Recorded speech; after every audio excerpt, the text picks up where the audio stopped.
accept the fact that you're going to be cold a lot, and when it's wet, you accept the fact that you're probably going to be wet, you know. You accept the fact that you're not going to get a lot of sleep or much to eat sometimes. It's hard to find something stable out here, you know, a stable setup where you can be warm and dry and, you know, try to stay clean, you know, hygiene and stuff like that. It's hard to find a setup like that. I don't usually carry blankets or anything like that just because they either get wet or lost too often. It's too much of a hassle to walk around all the time carrying a bunch of this stuff on you, so I usually just curl up in a ball. I usually just get all my stuff together next to me on a little corner or a cubby hole, curl up and go to sleep whenever I'm tired for a few hours, and I do that usually a few times a day, usually during the daytime, and try to stay up during the night to walk around or find a spot when I get really freaking cold and just too exhausted.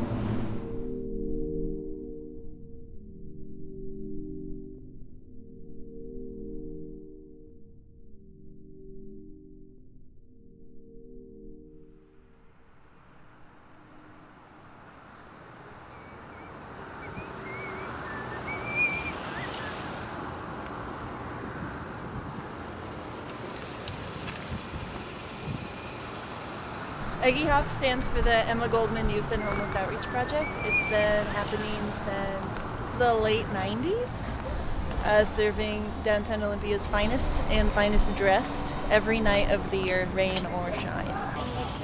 The reality is people need cleans. Yeah. And that's not the only thing. We're talking socks, sleeping bags, clothes, food. And somebody gives a hoot. Right. You know? We have a hygiene bag that has kind of a rotating variety of whatever we have available at the time, but usually vitamins, toothbrushes, toothpaste, soap, razors, and then we have a pretty good assortment of wound care kits, so gauze, bandages, Band-Aids. We have a clothes bin, which is basically just like take whatever's useful to you, that we try to keep really well stocked with coats and boots. And then a little bit harder to come by, but really important, are like tarps and tents and sleeping bags. And we also provide a mobile needle exchange. If I can make something a little better, or just like be there to give a hug or a smile or to listen, like that's the best I can do. I mean, Eggy Hop does a lot of good, but I always say that the most important thing we do is smoke a cigarette and drink a cup of coffee on the rain, like on the holidays or when there's no other services out, you know? Like, it's solidarity, it's not charity. Eggy Hop, they've helped me out a lot, you know. I usually go there as often as I can to get like gloves and socks and things that I need. Like, you know, I go through those really fast out here. Everybody does. Gloves, socks, hand warmers, and hats, really. Those are the main things, and they usually always have those kind of things on them, and food and, you know, like things like that. Some people, they get out here and, you know, like me, my goal is to get out off the streets as soon as possible. Other people, they've been out here for years, and, you know, this has become their life and their home. And it's, you know, it's not comfortable at all. And any sort of comfort you can find is, you know, a blessing. We get to be around for people that may or may not have other people around for them, but, you know, we're really just only out for a couple hours a night, but it's still really special and really interesting to me. Dave Ball, or otherwise known as Long-Haired Dave, started the program with peanut butter and jelly sandwiches. And then after that, it just kind of grew from that. More people saw what he was doing by example and then started helping getting the program going, and it's been going ever since. That was 17 years ago. Like a lot of people with PTSD and like schizophrenia and things like that, and you know, all sorts of other mental things wrong with them. They just couldn't get the help they needed, and a lot of them turned to drugs in the end. The drugs are probably the biggest issue out here, honestly, more than anything. The biggest one is meth out here, and heroin. Those are the two big ones, I think. I mean, I first got out here, the first time I ever came downtown being homeless was when I was about 16 or 17 years old. When I got kicked out of my mom's house when I was a lot younger, still in high school. and I got into drugs and stuff. That was a little over a year ago, and it was hard. It was hard to get out off the streets, honestly, at that point, because you feel like you get stuck really fast, you know? Drugs make it easier for a lot of people to get through the life out here, but at the same time, like, it gets you stuck real fast. I developed like insomnia, basically, when I first came out here because of my drug use, and when I finally tried to quit, I couldn't sleep, you know? I couldn't fall asleep at night. It was too cold. Well, I know by firsthand because I used to get tired of watching in some of the places here in town where they would share one needle would go through 12 people or more, and then turn around and sell it so they could make more money for dough. Right. Yeah, I'm all for the clean needle things because I'm sick and fucking tired of having to pick up somebody who's already died off from some fucking disease. It's a real hazard and health risk.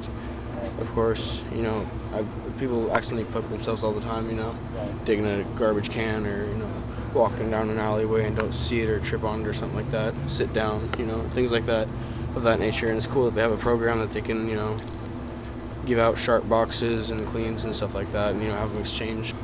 I look at it this way, they'd find that stuff regardless. Early on, they used to nail you for paraphernalia violation for having clean needles on you. That kind of stopped. I don't interact with cops at all when I'm writing, and when they've come and walked by and asked questions before, and I just leave. There's like a no sit, no lie thing, right. And like basically whenever the cops come or I see them like circling, it's time to pack up. Like I try and not interact with them as much as possible because when I'm on shift, I'm like a representative of Eggy Hop, and like I can't just be like telling anyone, any rando to just like fuck off. And I feel like I know we used to have problems. And like cops have utilized Eggy Hop in the past in order to like pick up people that they have like warrants out for their arrests. They would like watch who came here and then follow them. Or you cannot sit and or be anywhere near the building. They wanted, I think it's 6 to 8 feet from the sidewalk or any of the existing building, whether it's open or closed. They're not allowed, and they can jail you for it. They've been cracking down underneath the bridge, all the major spots that people usually camp up. They've been cracking down and kicking everybody out lately. We're all kind of just screwed right now. Most of us are just crashing out on the sidewalk. It's probably their tactic, you know, try to run us out of town. In the old days, they used to just take you out on the signpost and beat your fucking ass on the freeway and tell you to move on.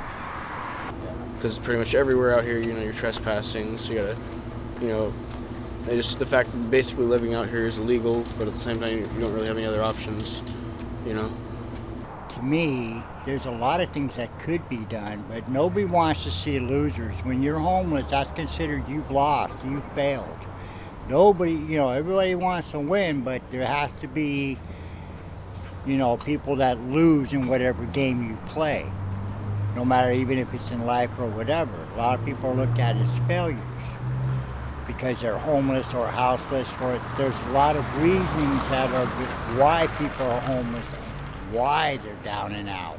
It feels kind of weird to be like, yeah, if you're just a human in Olympia, you should just say hi to people. I don't know if that's the solution, but I mean, why not? Sure. A lot of the people out here grew up here and have lived here pretty much the majority of their lives.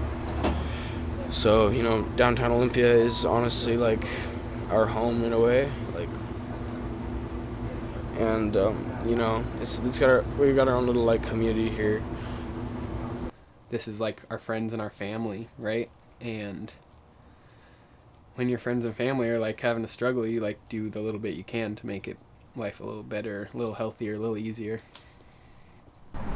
Eggy Hop has been kind of a really unexpected and wild venue for me to get to know the humanity and people that are often entirely ignored by society. Folks, even if they're on their last leg, at least be respectful enough to at least give them an ear to listen. As strange as that sounds, it's kind of like it's like street counseling. It's honestly the best thing for us, is to have something consistent we can go to and rely on like that. In this really inconsistent lifestyle that we have, it's good to have something constant, you know?